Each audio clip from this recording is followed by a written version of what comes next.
बिस्मिल्लाहिर्रहमानिर्रहीम। 10th physics में हम लोग चैप्टर नंबर 1 पढ़ रहे हैं, जिसमें हमारा टॉपिक था टाइप ऑफ मैकेनिकल वेव।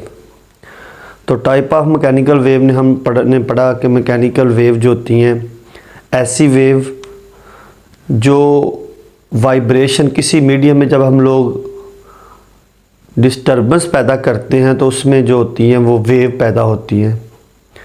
उसकी 2 टाइप थी। उसके आगे हमने सब टॉपिक पढ़ा wave as carries of energy, और आज इसी का आगे टॉपिक है, हम इसको कह सकते हैं वेव इक्वेशन कह दें, रिलेशनशिप बिटवीन फ्रीक्वेंसी, वेलोसिटी और वेवलेंथ। हम इसको कहते हैं वेव इक्वेशन। वेव इक्वेशन क्या है हमारे पास, यानी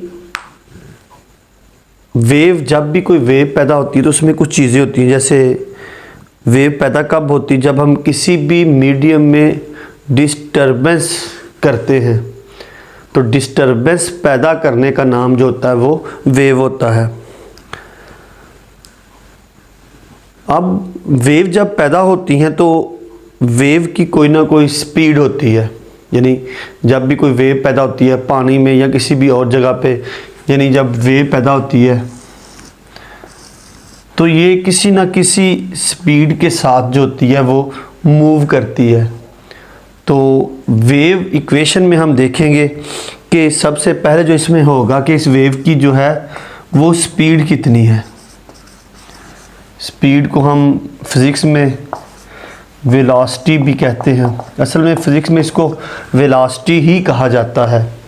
तो पहला जो होगा वो वेव में क्या होगा, उसकी स्पीड को देखेंगे। दूसरा हम देखेंगे इसकी फ्रीक्वेंसी कितनी है।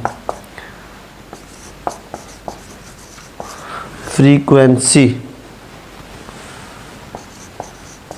यानी फ्रीक्वेंसी क्या चीज़ होती है कि किसी भी वेव का 1 सेकंड में वो जितनी दफ़ा वाइब्रेशन कर सकती है वो उसकी फ्रीक्वेंसी, यानी वेव का 1 सेकंड में जितनी दफ़ा वाइब्रेट मुकम्मल करने का अमल होता है वो उसकी फ्रीक्वेंसी होता है। और नंबर 3 है हमारे पास वेवलेंथ। वेवलेंथ, अब वेवलेंथ क्या है, यानी हम जो वेव पैदा होती है तो उसमें क्रिस्ट और ट्रफ होते हैं। क्रिस्ट और ट्रफ मतलब अगर हम देखें तो ये वेव है एक हमारे पास, ठीक है। ये जो होते हैं इसके ये क्रिस्ट होते हैं और ये जो नीचे होते हैं ये ट्रफ होते हैं। क्रिस्ट और ट्रफ एक वेव में होते हैं। अब वेव जो होती है उसके 2 कंसेक्टिव क्रिस्ट जो होते हैं, यानी अब यहाँ पे देखें तो ये एक वेव पैदा होती है। फॉर एग्ज़ाम्पल यहाँ पे ऐसे एक वेव पैदा हुई है, तो ये इसकी वेवलेंथ नहीं है क्योंकि इसमें एक ही क्रिस्ट है हमारे पास और एक ही ट्रफ है। तो 2 कंसेक्टिव, यहाँ से लेकर अगर हम देखें तो यहाँ तक 2 क्रिस्ट के दरमियान जो फासला होता है उसे हम वेवलेंथ कहते हैं। 2 क्रिस्ट के दरमियान, यानी अगर ये भी कह सकते हैं 2 क्रिस्ट के दरमियान, या अगर हम इसको ऐसे देख लें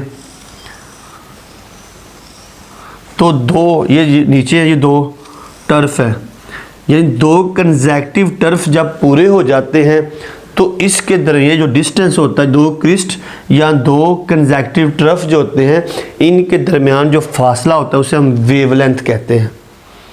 यानी समझ आ गई आपको। सबसे पहले स्पीड, किस वेलोसिटी के साथ जो है वो वेव मूव कर रही है उसकी स्पीड क्या है। फ्रीक्वेंसी 1 सेकंड में जितनी वाइब्रेशन होती है, जितनी वेव पैदा होती है उसकी फ्रीक्वेंसी है। और वेवलेंथ 2 कंसेक्टिव क्रिस्ट या 2 कंसेक्टिव, ये क्रिस्ट जरूरी नहीं है, ट्रफ भी हो सकते हैं। 2 कंसेक्टिव क्रिस्ट या 2 कंसेक्टिव ट्रफ के दरमियान फासला जो होता है वो वेवलेंथ कहलाता है।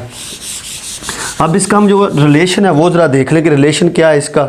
अगर हम देखें तो वेलोसिटी जो होती है, तो वेलोसिटी किसके बराबर होती है, डिस्टेंस ओवर टाइम।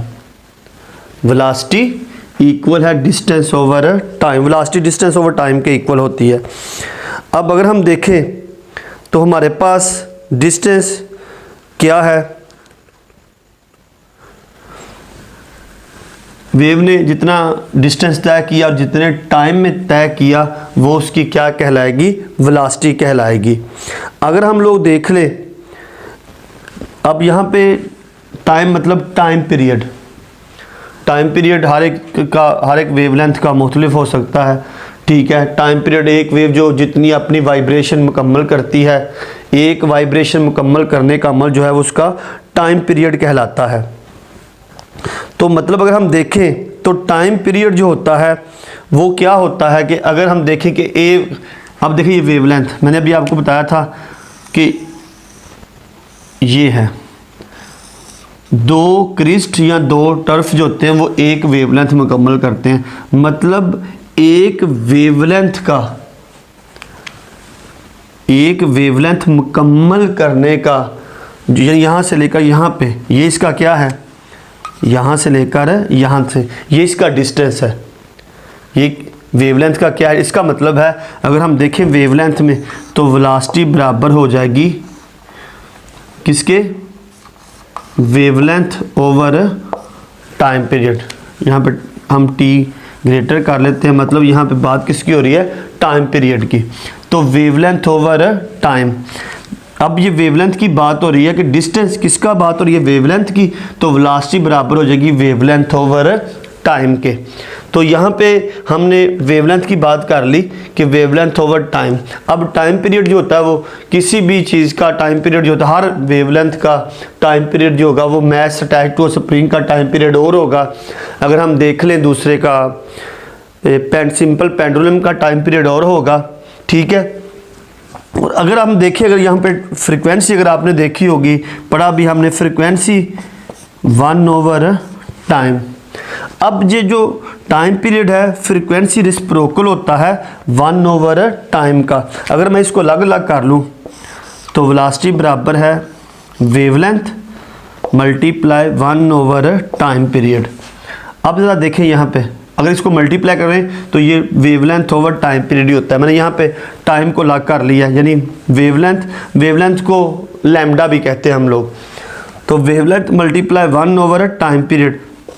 अब देखिए यहाँ पे 1 ओवर टाइम किसके इक्वल है, यहाँ पे फ्रीक्वेंसी के, क्योंकि फ्रीक्वेंसी रेसिप्रोकल है टाइम का।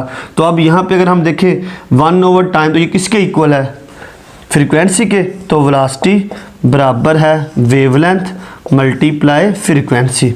तो वेलोसिटी बराबर हो जाएगी फ्रीक्वेंसी मल्टीप्लाई वेवलेंथ। तो इस तरह हम जो है वो इसी एक इक्वेशन से वेलोसिटी बराबर है फ्रीक्वेंसी मल्टीप्लाई वेवलेंथ, इसी की मदद से हम यहाँ पे वेलोसिटी भी फाइंड कर सकते हैं, फ्रीक्वेंसी भी फाइंड कर सकते हैं और वेवलेंथ भी। अगर कोई भी चीज़ आपने यहाँ पे फाइंड करनी हो, वेलोसिटी फाइंड करनी हो, फ्रीक्वेंसी फाइंड करनी हो या वेवलेंथ फाइंड करनी हो, तो उसके लिए हम वेव इक्वेशन या रिलेशन फ्रीक्वेंसी, वेवलेंथ और स्पीड की मदद से हम तमाम चीज़ें जो है वो फाइंड कर सकते हैं। और आज ये हमारा टाइप ऑफ मैकेनिकल वेव में सब टॉपिक था वेव इक्वेशन।